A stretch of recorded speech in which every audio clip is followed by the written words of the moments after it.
Hello, I am Brother Kelly Hughes, Chaplain of the Arts. We are broadcasting live to tape from the Valiant Theatre in the heart of Winnipeg's greasy Tenderloin.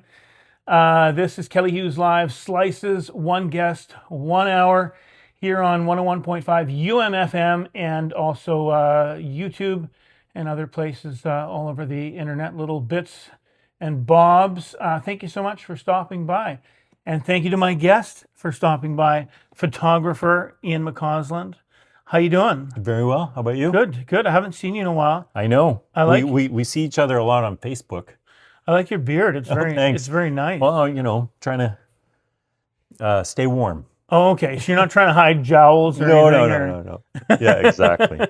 I was thinking back to like how far we go back, and I remember I was the first photographer in residence at Aqua Books way back. Well, we go back farther. Oh, I know we do, but yeah. I was recounting that time when, you remember when I invited everyone to show up and I'd photographed them with their favorite book? Yeah. And that was such a Yeah, oh, fun, yeah. upstairs on the second floor there. Yeah. Yeah. We did so much stuff over there. I forgot. And actually, I just interviewed Ron Robinson, and I forgot to talk about.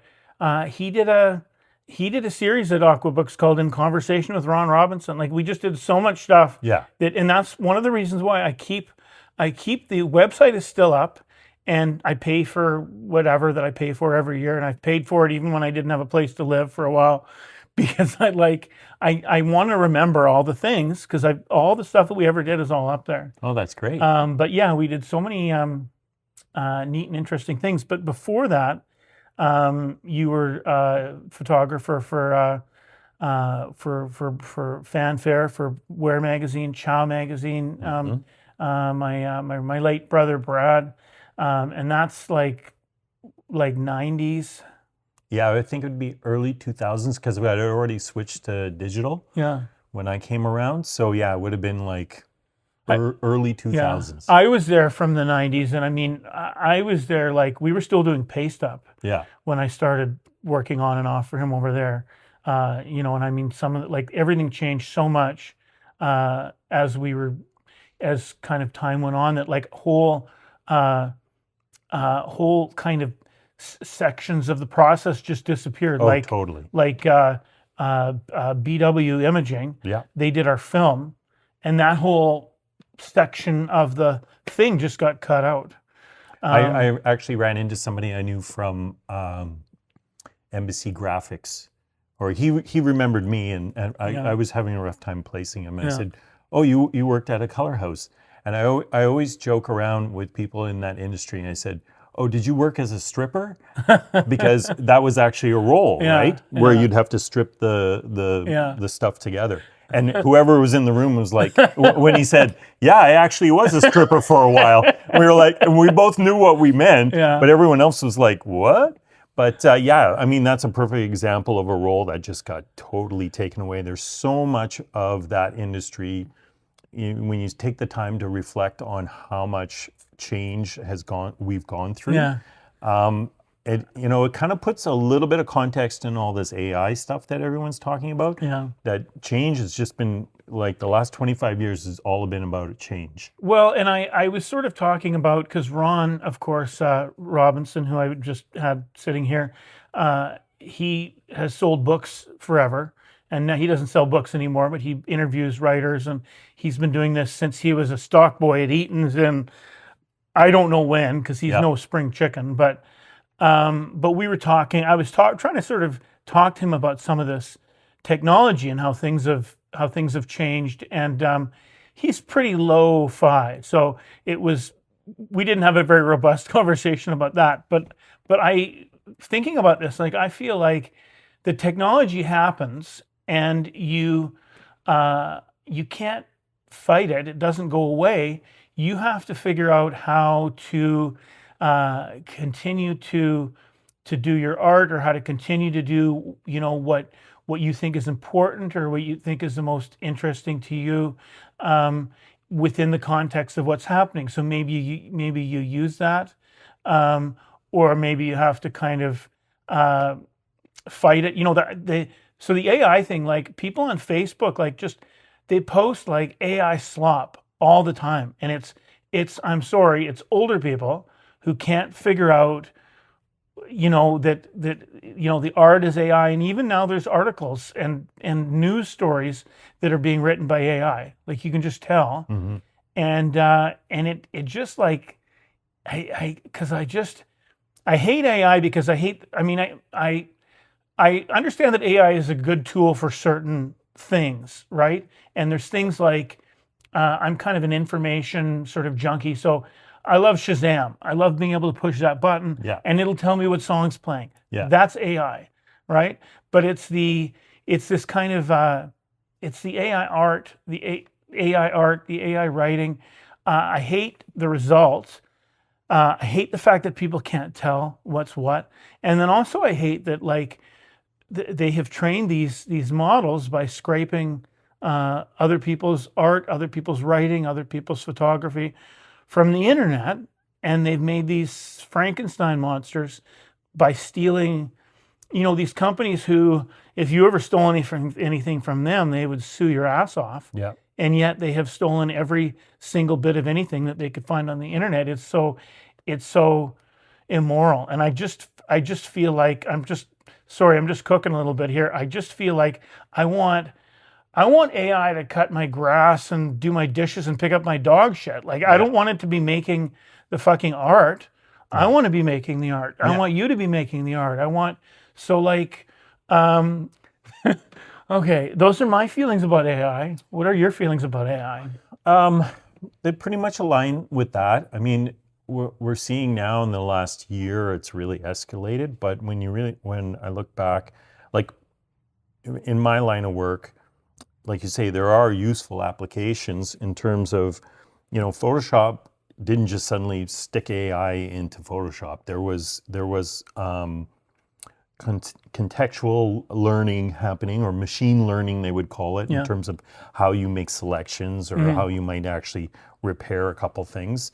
And that's been around for a few years. So it's just this escalation where now it's empowering people, like you say, to make really bad art, Yeah. and it's really starting to play into how people are, questioning the validity of anything they look at. Yeah.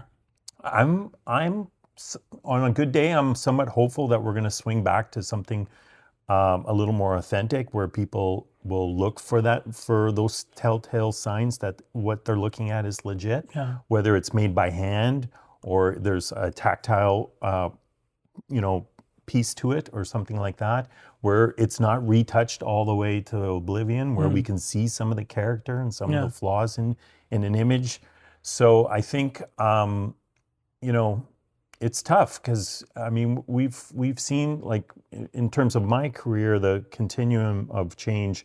Like I said, when we moved to digital, then it empowered people to do all sorts of things, and it just keeps escalating, and also people's expectations have escalated. So now it's like when I photograph somebody, the first thing people ask is, "You're gonna like retouch these, right? Like you're gonna Photoshop these, right?" And it's like. And it used to be a certain kind of person who would ask me that. Yeah. But that seems to be the default question from people of all walks of Yeah. life. I had headshots in 1991 when I went out to Vancouver to seek my fame and fortune. And the day when I had my headshots, I had a zit right here. Yeah. And I really wanted them to just take it out, and nobody took it out. I mean, I guess you would have had to airbrush it. Like, Oh yeah, totally. Or so, yeah, there would be all sorts. It would have been a really. but I mean, even just the filters that like just you can get on your phone, Yeah.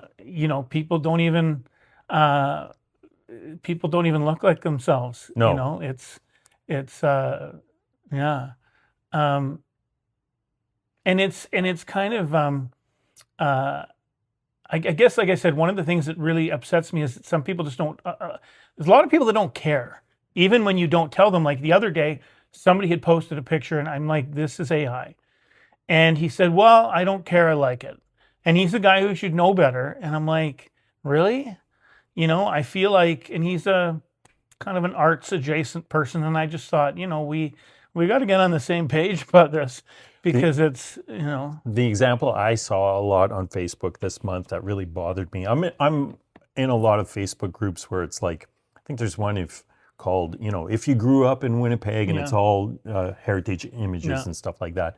And there's one user in particular, and he's an older guy, and he's discovered AI, and he's using it to color old pictures of Winnipeg. Yeah. But the problem is there's always some kind of element to it that isn't accurate. Yeah. So then people are in the comments going, I don't think our buses were green back in the 40s and that kind of thing.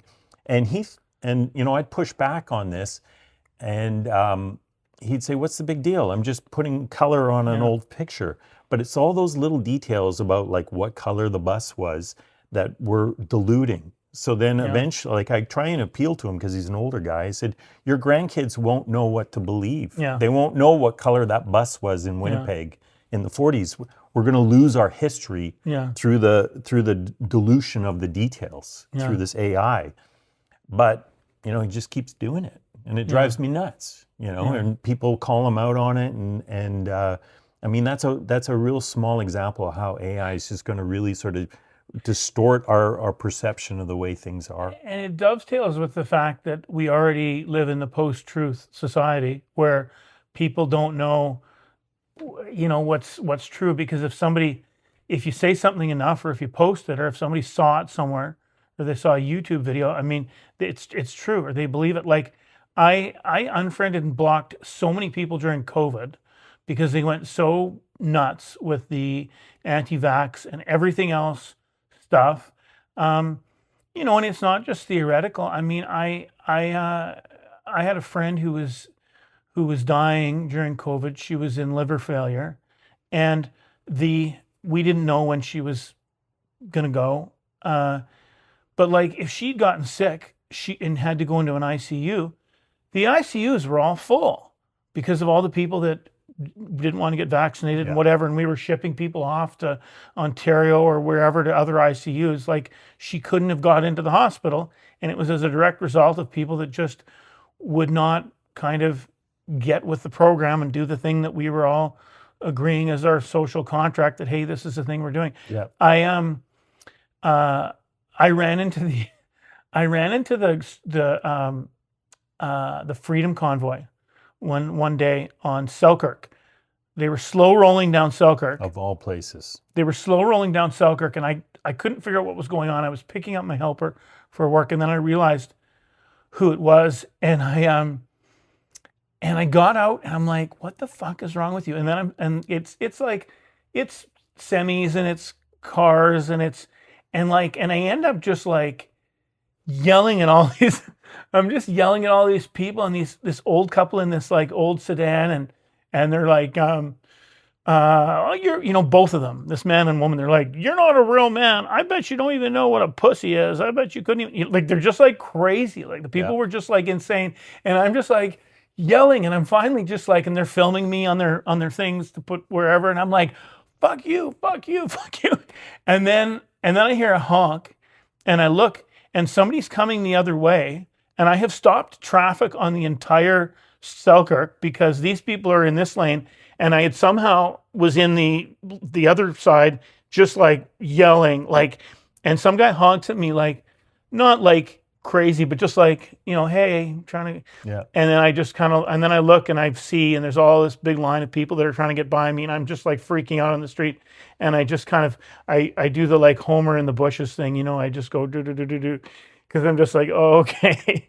And my helper finally came out and he said, boy, you were really mad. You looked really big. But I just, like, it was such a weird time. And people were like, I saw a funny thing yesterday. It was nobody's ever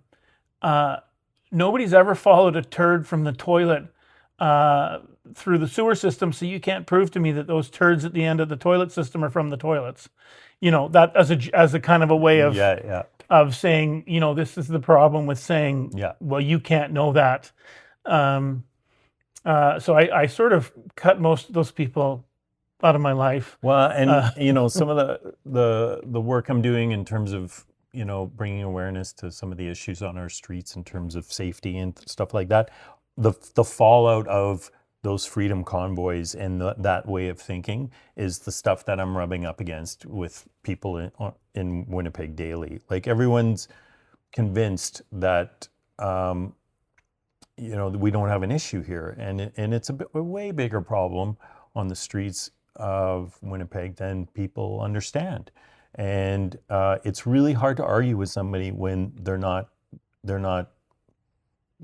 basing their rebuttals in logic, And I feel like you say that's that post-truth world we're living in, where like somebody just makes a mass generalization about something, and then everyone accepts it and moves on.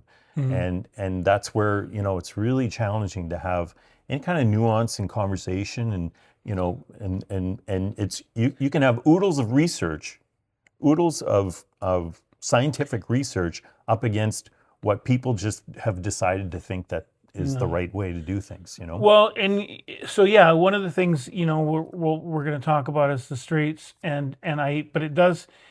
There was a by-election in Elmwood, Transcona, Elmwood, East Kildonan, because somebody died.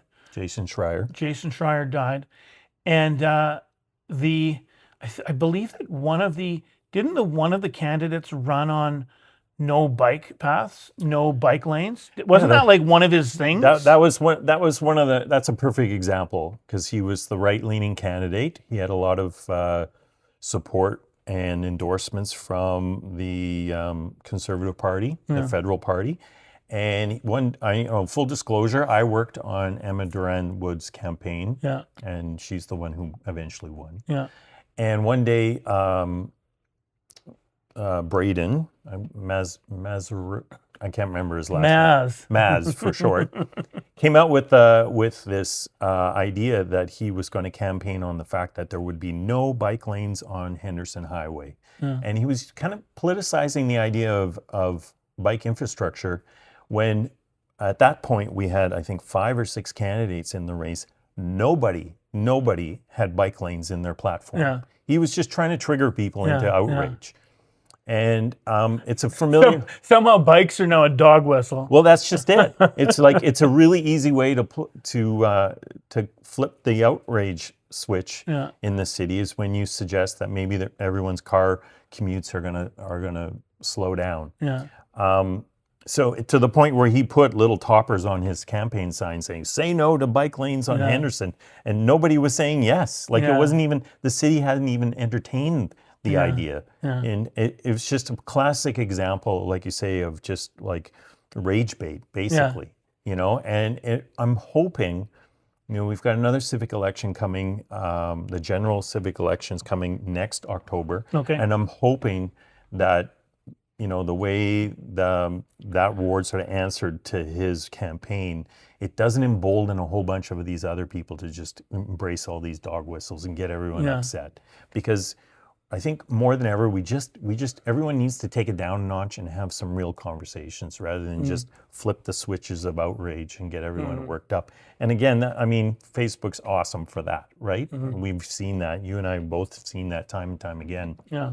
It's easy to get everyone upset on an idea or a whim, whether it's based on fact or not, And I think what people don't understand or appreciate or care about is, like, we all have to live in this society together. So, I mean, there will be things that you're going to do that you don't like doing. Like, I didn't love wearing masks.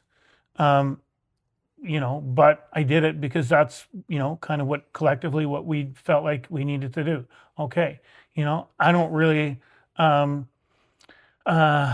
to drive 30 kilometers an hour everywhere, but, because I drive a lot, and I'm on side streets and stuff because I'm moving people and whatever. But I mean, if we've got problems, and we need to do whatever we need to do to address the problems, so it's not really about me. But I think that people don't care. I think people think everything is about them. How long have you been a big cyclist? Well, I've been cycling, all my life, but in the last 3 years, I decided to get involved and really sort of advocate for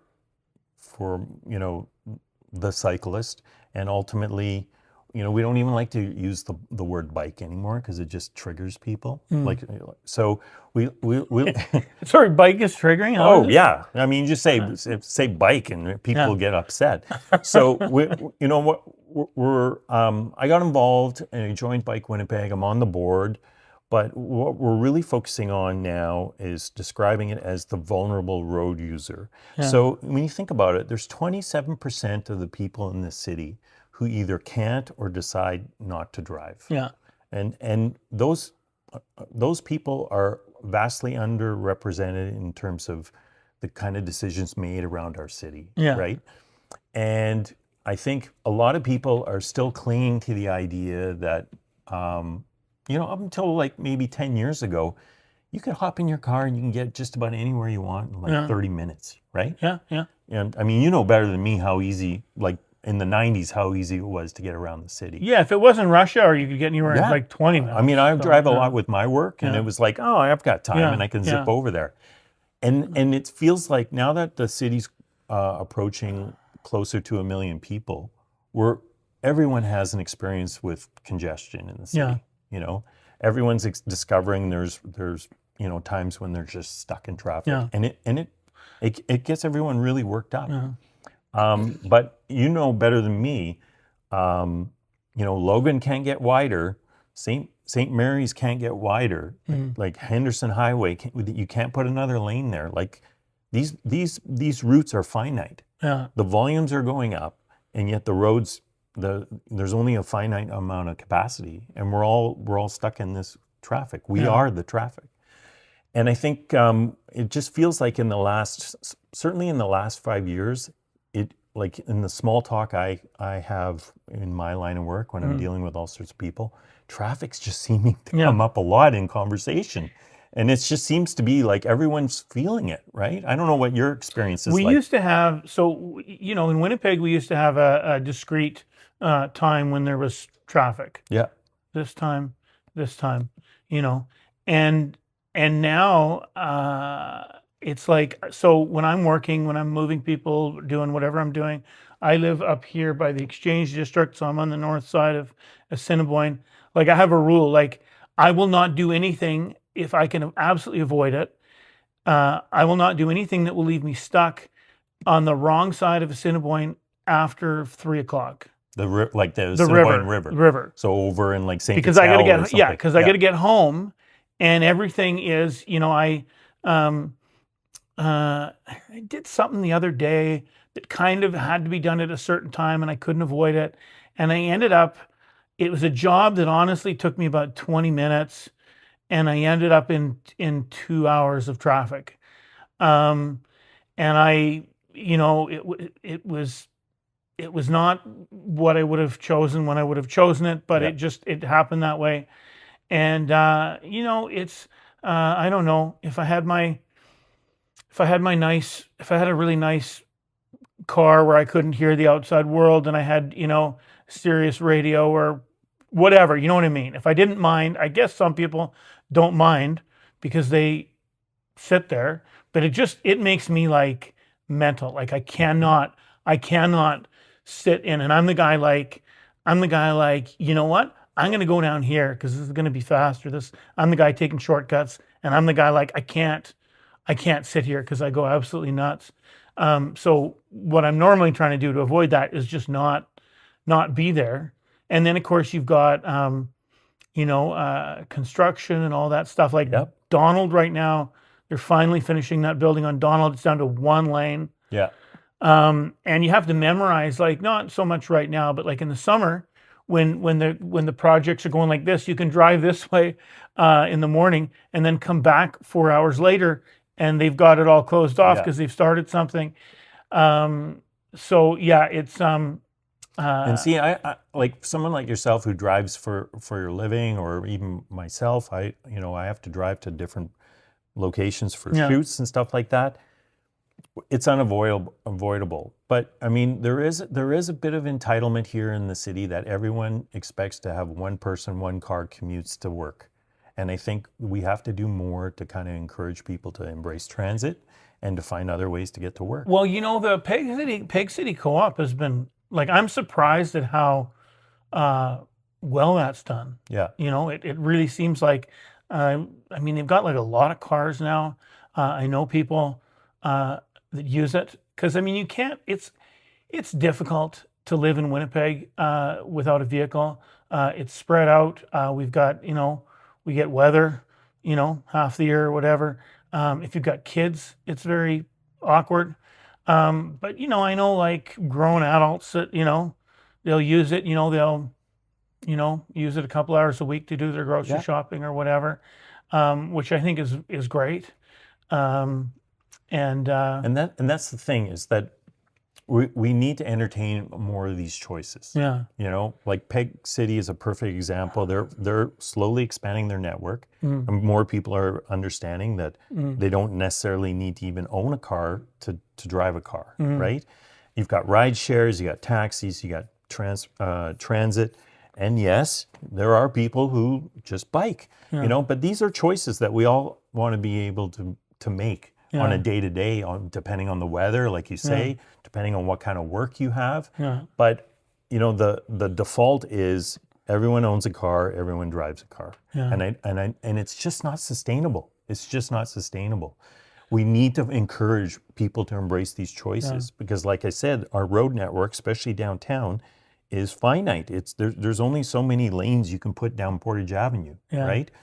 So if I'm not on a bike, if I'm not taking the bus, if I'm not, you know, deciding to just use Peg City for my grocery shopping, what's my alternative? My alternative is to buy a car and be in front of you, right? And now I'm slowing you down. So even if you love driving and you love cars, you really want me to embrace some of these choices so I can get out of your way, right? And so, I mean, these are the kind of conversations we're having, and it all comes back, I think, to the idea that we really need to see vision from the city on embracing this, you know? And the other piece of it, because we're right in the middle of conversations around the city budget, is that, you know, the city just keeps spreading out. It's like you say, you know better than me how, you know, if you got a call in Sage Creek, that's like half your day right there, you know? And sometimes like there's certain areas I hate, like I hate Bridgewater. I don't want to be over there. It's too far away. If I'm, you know, it's the traffic is always bad, so it's easy to get stuck over there. So if it's some little shitty job, like sometimes I'll just say no, sorry, I'm not available. Right. You know, I want to be doing all the cheap and dirty North End stuff. I want to be, you know, I'd love to be just with a 10-minute rope around my house, you know. Yeah. But yeah, it's like I'll be places like, you know, the behind. There's not a. I want to say there's a Perkins at what used to be Bishop Grand and Pembina. It's not. Pembina? It's not. Yeah. But you know what I'm talking about. Yeah, back in there. So back in there. Yeah. There's a bunch of stuff back in there now, and they have called it some brilliant you know, marketing executive or realtor or somebody has called it the refinery district. Oh, yeah. Because just a bunch of old ware factories and shit. Yeah. And now they're popping up. But I'll like go somewhere like that. Like I'll be somewhere. I remember going there for the first time a while ago, and I'm like to do a little job, and I'm like, where am I? Yeah. Where am I? And why is there this huge building and there's 1 million people living in this building? Yeah. Where am I? Who's living here? You know?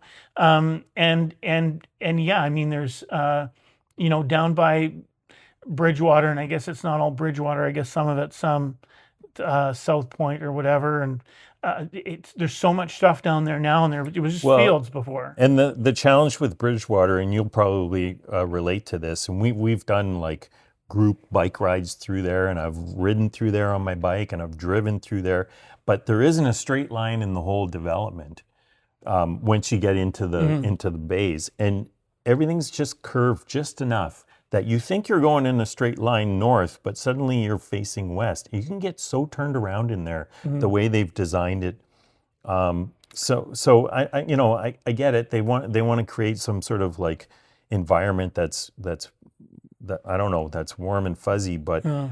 I've talked to all sorts of people, and you can get so turned around once you get into the side streets and the bays I and never stuff. go into any of those areas without my GPS. Exactly. Even Lindenwoods, because I still get lost Yeah. in Lindenwoods, and Yeah. it's the same thing. And there's an area, South St. Vital, I think it's Paddington or something. There's some areas in there where like there's literally only one way to get in. Like it's like one way and you have to follow the whole thing. And so that's a urban design kind of thing. But I mean, the real problem is that there's just so many people, and we're not set up like, Calgary is set up with freeways, and different places have LRT, and I don't know. What do you think about? I'm not a bus rider at all. Every time I ride the bus, I have to look up to see how much it is. What do you think about the changes with the bus service? Well, I know we were really excited about the new network because it's surprising to me, but the more I ride my bike, the more passionate I get about buses because it's Yeah. really about offering choices to Yeah. people, right? Yeah. And there are people who will never own a car Yeah. and can't ride a bike. So Yeah. buses are great. We needed to do something to change the network. It's been bumpy. I think I know some of the people who work at transit who worked on this project, and they've studied all the other cities that have moved to this kind of system. So we're right where they expected it to be, like in terms of public outcry and upset. Yeah. They and Irateness level. yeah, exactly. They know how it's going to go. Eventually, it's gonna even out. They're making some changes. They have support of council, which is important. I think the big thing from talking to some of the people who study this kind of stuff is transit's just been cash starved for so many years, and they're operating on a very small budget considering what they're trying to do. The province got rid of their 50-50 funding for transit. So there's pressure there that we'd love to see, the NDP government invest in the transit network. Once they have more money, they can hire more drivers, they can run things longer. I know that one of the big criticisms was that, the times are shorter for some people, especially if you're working a shift, that kind of thing. So, and it all comes back to the idea that, Winnipeg hates change. And you would think that we had an amazing bus network before this change, because everyone's like, bring back the old network. And it's like, I didn't realize the old one was so good, because the way people were reminiscing about this wonderful bus network. No, they hated it. They hated it, and they were clamoring for a change, so they made a change. And now they're so mad. Yeah. Yeah, and I think it's going to be a little while. There's going to be some ups and downs, and again, it's this idea that for a whole bunch of people, and I hear feedback from all sorts of people, and they're like, my mom used to just step out of her house, hop on a bus, and she'd take her one bus to Eaton's, or she'd go all the way to MTC, and it would only take her one bus. Yeah. And I mean, these are growing pains of a city that's growing. Yeah. We go to other cities like Toronto, or like you say, even Calgary, and our expectations there aren't that one bus is going to get us all the way there. Yeah. We're the only city over 700,000 in Canada that doesn't have LRT.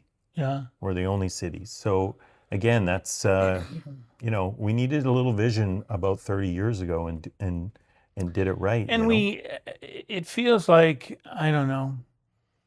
It feels like we haven't had any vision since 1970, when they did remember 67, 70, when it was the centennial, and then Winnipeg Centennial, and they did all this stuff, and they built all these things, and that's when they did Portage and Main, isn't it? Well, and at one point, I think Stephen Juba was talking about doing a monorail up and down Portage. I mean, you see those old concept photos, and you think, wow, where would we be now if they actually implemented that vision? And I know that they did the Portage and Main thing, but I guess that was just kind of out of necessity because they didn't want to fix it. The barriers? Undoing the barriers. Oh, undoing the barriers? It was easier than anything else. Yeah. And I worked really hard on that vote open Yeah. team. So again, we had a lot of conversations. That's back in 2018, right? Wow. And even then, we knew that this membrane that they were talking about and all the Yeah. repairs, we knew that it was coming. The city wouldn't release that engineer's report Mhm. because they didn't want to sway the results of Yeah. the plebiscite. But there was a hue and cry about it, and since it's opened, it's a big nothing burger, right? Perfect example. And I actually prefer it because I mean, I drive through there still, and it's fine, whatever. But when I worked for Brad, we had the bank was downtown, right at Portage and Main, and I would run into people from out of town all the time, and they're like, "That's my hotel there. How do I get there?" Like people couldn't, If any of us spent any time downtown, we inevitably would have to give Yeah, somebody and directions. God help the person if they're in a wheelchair. Like, Yeah. so I mean, it was very, whatever. It was dumb and it's done, and and it's fine. I kind of wished. I mean, this would have been a bridge too far, but I wish they had done that thing. The thing where all the lights go red and everybody can go The scramble. scramble. Yeah. I love that because Yeah. I think, I just kind of love the idea about that, but that's obviously too much. I can't remember if they were running a pilot on King and Bannatyne, a scramble pilot. Okay, well, I guess they do have that, Yeah. except I didn't know it was a scramble. It's just that the lights are terrible and they're red, but all the ways all the time. Like I actually never go by there because the lights are red for a long time all the time. So okay. Well, That was their answer, because there were a lot of people who said, "Why don't you try scramble?" Yeah. And so they said, "Okay, we'll pilot it over in this other intersection." And I don't know what, if anything, will happen out of that. The one thing you will notice, and you'll notice this right away, they're doing what's called pedestrian leading lights, where it changes to walk. Yeah. 5 seconds before the cars get the green light. And I just saw this the other day. It changed to the walk sign, and a car just started going because they were like, you see a light change in your periphery and you think, oh, everything's green, and they get I going. do find some of the lights are very confusing because sometimes there's places where there's bike lights, and then there's places like northbound Gary at Portage is very confusing because it's like, okay, there's a red here, and there's a green arrow. Yeah. You know what I mean? And I'm like, so. And that's a two-way bike lane on a one-way street. So that, again, that's a decision somebody made that creates those potential conflicts. And this is the kind of conversations we're having with the city all the time. It's like, let's try and utilize best practices and make these kinds of decisions with everybody in mind, not just the ability to get everyone fast around in a car. And again, this month in particular, we're having some real hard conversations about road safety because we've had a number of pedestrians who've been struck. That woman in Osborne Village, she succumbed to her injuries. We're having a visual tomorrow, actually, and bringing this awareness to the public that we need to start treating it for what it is, which is a public safety issue. And I feel like in Winnipeg, I think we have lots of. I have a less politic way to say this, but I think we have a lot of new drivers, and I think we have a lot of old drivers, and I think those are a couple of problems. And I had a friend, an artist. I don't know if you know her, Bella Luna. Mm-hmm. She had 2 years ago. She's an EA, and she was helping kids across the street at a crosswalk, and was hit by a car, like big time, and she's still recovering, and that was 2 years ago. Yeah. So obviously we have a problem. And you probably noticed, like every time one of these things happen, I make a point of sharing it on Facebook. Number one, just to show how frequently they happen. Yeah. And number two, to try and humanize the whole thing, because people see it on the news or they'll see it on a website and it's a 30-second thing. But like you say, when somebody has an incident like that, it's years of, rehab and physio and the emotional trauma as well. Like the 10-year-old who got hit, stitches on his head, dental surgery, and he's got some emotional work he's going to have to get through as well, and these are the things that people just kind of slough off when in the comments. They say, oh, well, that's just the price of progress. And it's like, no, we don't necessarily need that. Like 9 kids in September alone got hit by cars. Yeah. Just going back to school, I think that people want to bury their heads in the sand. Yeah. I think a combination of that and being selfish and whatever, and seeing so many different things on Facebook, on the internet, that it's easy to kind of compartmentalize and say, well, that's not really a real thing, or that's not a thing that affects me, or that's not a thing that I can do anything about.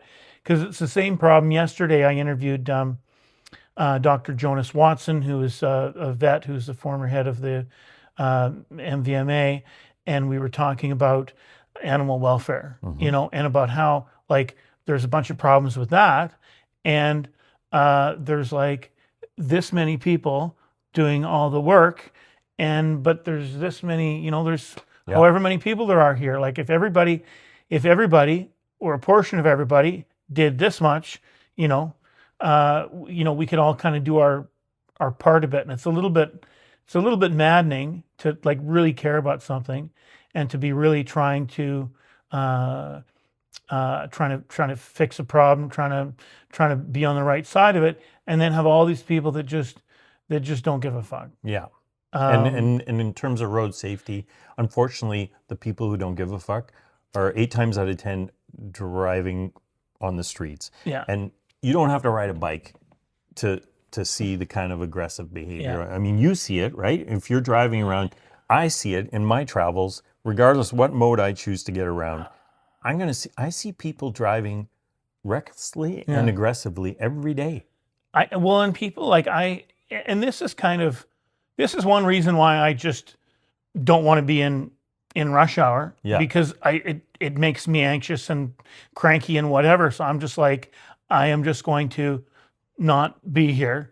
But it was a while ago, but I was like on Maryland, approaching Ellis, maybe, I guess, where the old Sev was there, and this guy was honking and honking and honking at somebody, and then we got to the light, and the light was red, and he pulled up like on kind of half on the boulevard, but there was also like a little in thing, and he pulled up and got out and went up to this woman's window and started yelling at her, and he's just like, you still, whatever she did, I didn't see, and his car didn't seem to be smashed up.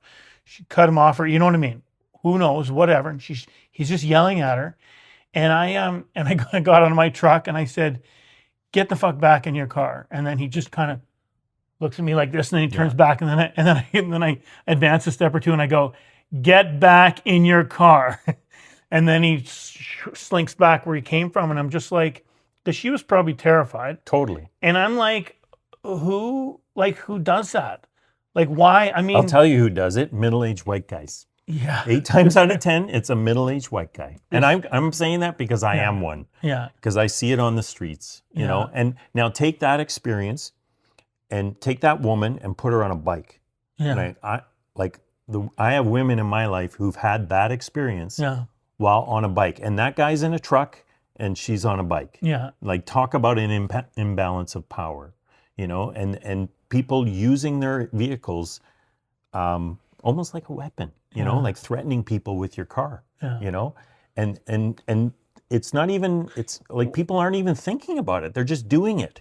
And they're not even thinking about the implications. And the frustrating thing is, you know, I have somebody in my life who had this happen where, you know, because she didn't stop right on the stop line. Yeah. He came and tried to take a swipe at her with the pickup truck. Yeah. And then when she confronted him, said, "Are you trying to kill me?" And he's like, "Well, you didn't stop at the stop sign." Like, she was stopped, just not on the line. Yeah, yeah. The frustrating part is, I told her, I said, let's report it so we have, it documented. Yeah. You call the cops, and they're like, nothing we can do. It's Yeah. just, well, you guys on your bikes, you should pay more attention. Like Yeah. they victim blamed her.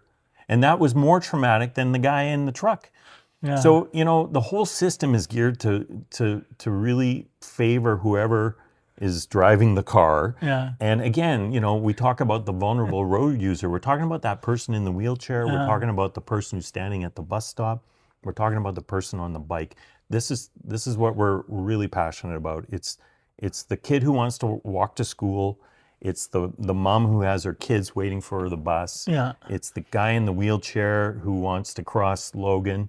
The whole system is geared to make it incredibly difficult for these people to exist. Is that one of the things that they've done with, I've noticed a couple places, but one is right by University of St. Boniface, where they've got the colored, they've sort of built out a bit of a curb at the intersection, and it's all painted and stuff, so it's very obvious. And I guess that's kind of a place for people to stand while they're waiting. Well, it was designed to sort of make the turn more right angle. Yeah. Because the way those streets, and this is such a Winnipeg problem, we have streets that meet at such oblique angles, and it allows for people to really turn at speed. Okay. Because it's not a 90-degree, right? Yeah. So it's a temporary pilot program by the city to explore what happens if we make those turns more right angle, and then people have to slow down a little bit. And around the college is a perfect example, because there's lots of people who are walking around. There's lots of students who don't own a car who are walking around,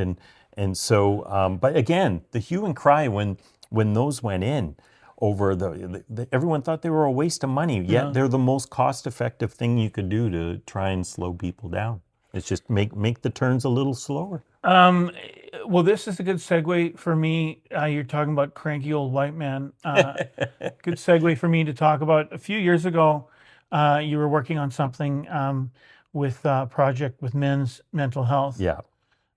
Just tell us what that was. I'm always trying to find a personal project that resonates with me, that fuels my creativity, because, let's be honest, a lot of the work that I do is pretty straightforward. Yeah. So I'm always looking for a creative outlet. And at the time, I could sense, and I guess that was...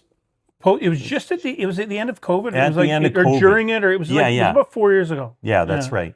And the conversations around mental health were pretty strong about, everyone taking care of their mental health. Yeah. And being a guy, I thought, let's do a focus on men's mental health. Yeah. So that's what I decided to do. I interviewed 5 different guys and who had specific mental health stories that they wanted to share. And my intention was to keep going with it, and I'd love to get back to it. The challenge for me is that some of these stories were pretty heavy, right? Yeah. And when you work, I have a new appreciation for people who work in the mental health field, because it plays on your own mental health, right? Yeah. You have to really, I do these conversations and I would just feel so exhausted after. Yeah. But I think it's important that we still continue those conversations focusing on men's mental health. And now, we're talking about, it's morphed into that conversation around the loneliness epidemic that men are having, and the next generation being so, the whole radicalization of young men and stuff like that. It's still very topical, right? Yeah. So I think I'm hoping to eventually carve out some more time in my life where we can revisit that and really, continue to tell those stories, because I think they're very important. Well, and I was listening to something the other day, and they were talking about, how there are young men who spent most of their high school at home and on the internet. Mm-hmm. And it was, they were also talking about a study that connected isolation and loneliness with conservatism, Mm-hmm. with kind of that sort of bent. And that's all very, interesting to me because I think when you're around people and when you're talking to people, you you gain empathy. Totally. I think that you're certainly not going to, if you're by yourself consuming whatever, self-selecting stuff you find on the internet. Yeah. And this is one of the reasons why I wanted to do this show. I mean, I kind of my not my tagline, but like I want to talk to people who are taking their little corner of the world and trying to make it better, right? Yeah. With whatever that means, because it seems like there are a lot of people that are making the world worse. Yeah. Um, Well, and not to go all the way back to bikes, but I will tell you that once cycling. You can't say bikes. oh yeah, right. It's a trigger word. The more time you spend on a bike in this city, Yeah. the more you understand the issues of this community, because you are in it. Yeah. You're not passing through it at 60 clicks. Yeah. You are, you stop at a light, you talk to somebody. Yeah. The bike network takes you by the encampments. Yeah. Right? So you exercise that empathy as well as explore the city. And back to your idea that the radicalization of the next gen, it tracks, because I mean the biggest growth in memberships or support for the Conservative Party the last election were young men. And this is, disappointing, like for me, because well, you're Gen X, right? Yeah. Like me, we're kind of the same age.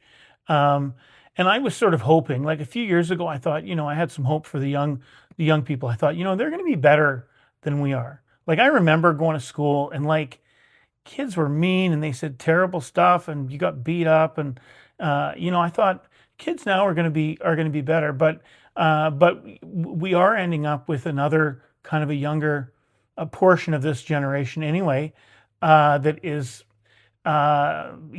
just as terrible, if not worse, than we were, and that is and unfortunately it's predominantly male. Yeah, and that's disheartening. And I'm kind of a news junkie, so all that stuff about all these guys like Nick Fuentes and the Groypers and all these guys, it's just like what is wrong with you? But they have access to all these people that all you need is a computer or a phone, and you can just you can go to Jordan Peterson's school, and it's just very it's just too bad. I have been enjoying a lot of the content from Scott Galloway. Do you know him? I know who he is. Yeah.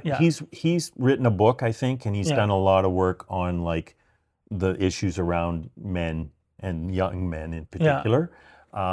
And he's a prominent figure who's really dialing in on that stuff. I don't know if he's got all the solutions, but the fact that he's making the conversation happen is super important. Nobody has all the solutions. Yeah. Well, and one of the reasons why it's really important, and I'm grinding along trying to get this place open, is because it feels really important to me to have people together in meet space, to have people actually in person, and I think I just think that's so much. I'm on the internet as much as everybody else, but I think having those opportunities in those spaces is so much is just more important than ever. Well, we have to be more intentional about creating the real life community that we want. It's not going to happen the way it used to. We have to be very intentional about making the effort. We just have a couple minutes left, but I do want to ask you something. You were talking about working on this campaign for this by-election. When did you run for the Liberals for? Was that provincially or federally? Yep, provincially in the 2016 election. So even after that, you still wanted to jump in and well, I'm not a candidate. Help someone though, but you still. It's such a weird. It's so dysfunctional. Politics is so dysfunctional. I actually worked that year that you were. I worked on somebody else's campaign that year, and she lost. She was an incumbent. She lost to the only liberal left. She lost to Cindy. yeah, Right. Melanie White, who was the borough's MLA, and it's just like so. It's very it's just very dysfunctional. And I had I interviewed a few weeks ago Tina Keeper, who of course was a former MP, and I asked her. I said, when did you know you were going to lose? Like, because she ended up losing. I said, was there a point? Like, when did you know? And she said, well, I was hoping I was going to lose because I didn't see my family. It was terrible. It was stressful. I hated being in Ottawa. I was, I was their token Indian. I was, kind of people would touch my head. Like she just, I just didn't want to do it anymore. And I ran because I was the incumbent. But she said I was so relieved and so happy because it's just such a weird life. It's such a weird culture. And society sends mixed messages. The people will tell you, oh, it's so great, we need more people like you to run, but then they don't want to help you run, and then when you're in, it's like suddenly you're no politicians are great. So it's either we got to rethink the system and value the people who answer the call to represent, or not, because I had lots of people say, "Oh, I'm so glad you're running," but then when it was time to, help me door knock or something, they were nowhere to be seen. And then the other thing is, in my line of work, like I took a hit, being political, because there was a few years there where there were a number of clients who, just wouldn't work with me because now they knew where my political allegiances were, right? And, I always pride myself in terms of the work I do to make sure that I don't, I'm politically impartial to, and when I'm working, this is a personal thing, but I still, it still took a toll. So I feel like I got that out of my system, and I'll just focus on it and trying to elevate other people. It's a strange world we live in. It's totally. Well, thank you so much for stopping by. Thanks for having me. Come by again sometime. We'll talk about some different things. We're gonna. Can I get you to say this with me when we're done here? The slogan. The slogan. Yeah, no, not yet. Okay. Not yet. Okay. Thank you so much for stopping by and visiting us, and thank you so much to my guest, Ian McCausland. Okay, let's do it. Art will save us all. Thank you. Talk to you again.